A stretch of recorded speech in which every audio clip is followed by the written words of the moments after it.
तो दोस्तों, जैसा कि हम जानते हैं कि जापान ने वर्ल्ड वॉर 2 के बाद लिथल वेपन्स के एक्सपोर्ट के ऊपर बैन लगा रखा था, लेकिन कुछ ही समय पहले ये बैन हटा दिया गया जापान की तरफ से, जिसमें कुल 12 देशों को शामिल किया गया, जिसमें एक देश भारत भी था।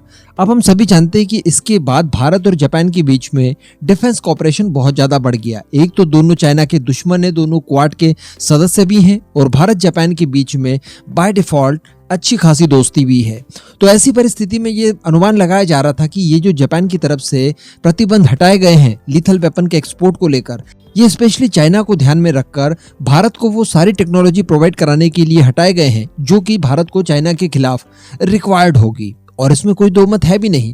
कुछ ही समय पहले हम लोगों ने देखा कि एक स्टेल्थ एंटीना भारत के द्वारा जापान से लिया गया। इसी के साथ साथ सबमरीन्स को लेकर भी भारत और जापान के बीच में बातचीत चल रही है। भारत की तरफ से ऑफर भी दिए गए हैं कि हमें आपकी सबमरीन के अंदर इंटरेस्ट है। इसी के साथ साथ जापान की तरफ से कुछ ही समय पहले खबर निकल कर आई थी, मैंने आपको वीडियो बनाकर बताया भी था कि वो भारत के यूएवी प्रोग्राम में जुड़ना चाहता है और भारत के साथ ज्वाइंट वेंचर करके मैरीटाइम ऑपरेशंस के लिए यूएवीज को डेवलप करना चाहता है। तो कहने का मतलब डिफेंस कॉपरेशन इन प्रतिबंधों को हटा देने के बाद काफी बढ़ गया, लेकिन फिर भी हम लोग देख रहे थे कि ये एक तरफा हुआ है, यानी ज्यादा चीजें भारत ही खरीदते जा रहा है। इसके अलावा हम लोगों ने देखा था कि जो जापान के द्वारा इलेक्ट्रोमैग्नेटिक रेल गन बनाई जा रही है उसको लेकर भी भारत ने इंटरेस्ट दिखाया था और इस तरह की खबरें निकल कर आई थी कि शायद भारत इन्हें जापान से खरीद सकता है, इनकी टेक्नोलॉजी को हासिल कर सकता है। तो अभी तक लगातार ये चीजें एक तरफा चलती आ रही थी कि भारत जापान से लगातार हथियारों और उनकी टेक्नोलॉजी को एक्वायर करने की कोशिश कर रहा है। लेकिन अब कुछ चीजें निकल कर आई है जिन्हें जानने के बाद आप खुद समझ जाएंगे कि भारत ही नहीं बल्कि जापान भी भारत से हथियार खरीदना चाहता है। जी हाँ,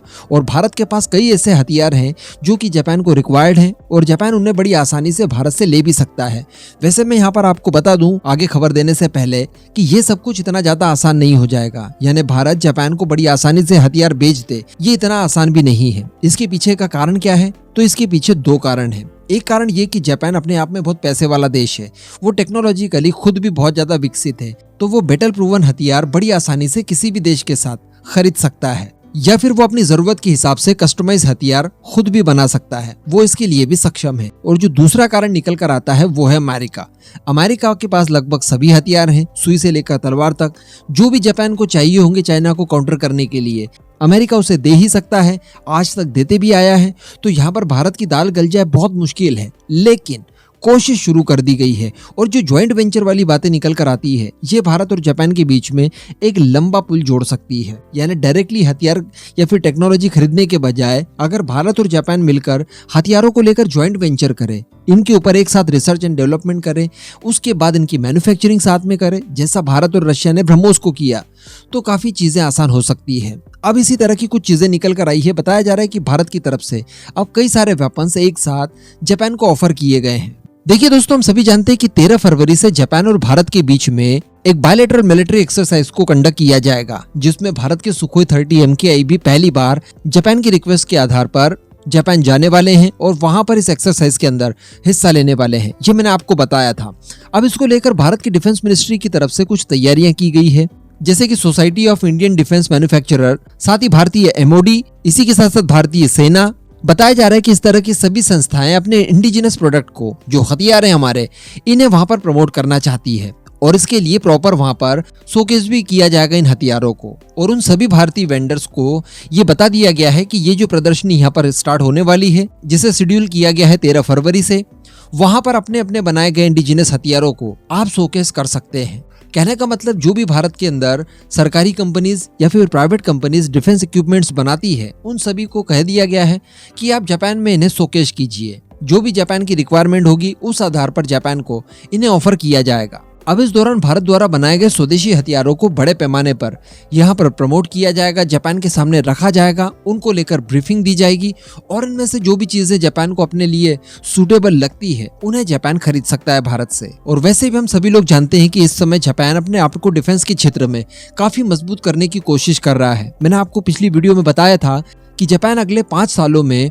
43 ट्रिलियन येन का खर्च करने वाला है अपनी सेनाओं के ऊपर, उनके एडवांसमेंट को लेकर। तो अल्टीमेटली अभी तक जापान की सेनाओं को जिन जिन हथियारों की आवश्यकता थी और जिन हथियारों की कमी अभी भी उनकी सेनाओं के पास है, उन सभी की पूर्ति करने जा रहे हैं वो अगले 5 सालों में। तो ये गोल्डन अपॉर्चुनिटी होगी भारत के डिफेंस मैन्युफैक्चरर्स को कि वो जापान को उनकी रिक्वायरमेंट के आधार पर अपने हथियारों का प्रदर्शन दिखाए। उसके बाद अगर जापान को लगता है सब कुछ बराबर, तो जापान हमसे खरीद लेगा। या फिर जैसा कि मैंने आपको बताया कि शायद ये चीजें मुश्किल हो सकती है कि जापान भारत से हथियार खरीदे, क्योंकि अमेरिका ऐसा होने नहीं देगा। वो बहुत ज्यादा कोशिशें करेगा कि जापान भारत के सस्ते हथियार ना खरीदे, क्योंकि अगर एक बार खरीद लिए तो फिर जापान को आदत हो जाएगी, फिर वो अमेरिकन हथियारों की ओर शायद ना देखे। इसलिए बेटर ये होगा कि भारत ने हथियार बेचने के साथ साथ ज्वाइंट वेंचर के ऊपर भी ज्यादा ध्यान देना चाहिए। जिस तरह से भारत रशिया या फिर भारत इजराइल मिलकर हथियारों का ज्वाइंट वेंचर करते हैं, उसी तरह की चीजें यहाँ पर भी होनी चाहिए, क्योंकि जापान और भारत के हथियारों के बीच में सिमिलरिटीज होना इस समय बहुत ज्यादा जरूरी है, क्योंकि अल्टीमेटली दोनों को काउंटर करना है चाइना को। ऐसी परिस्थिति में अगर दोनों के हथियार सिमिलर से होंगे तो काफी ज्यादा चीजें आसान हो जाती है। इस पूरे मुद्दे पर अब आपका क्या मानना है? क्या आपको लगता है कि जापान भारत से हथियार खरीदेगा या फिर नहीं? नीचे कमेंट करके जरूर बताइएगा।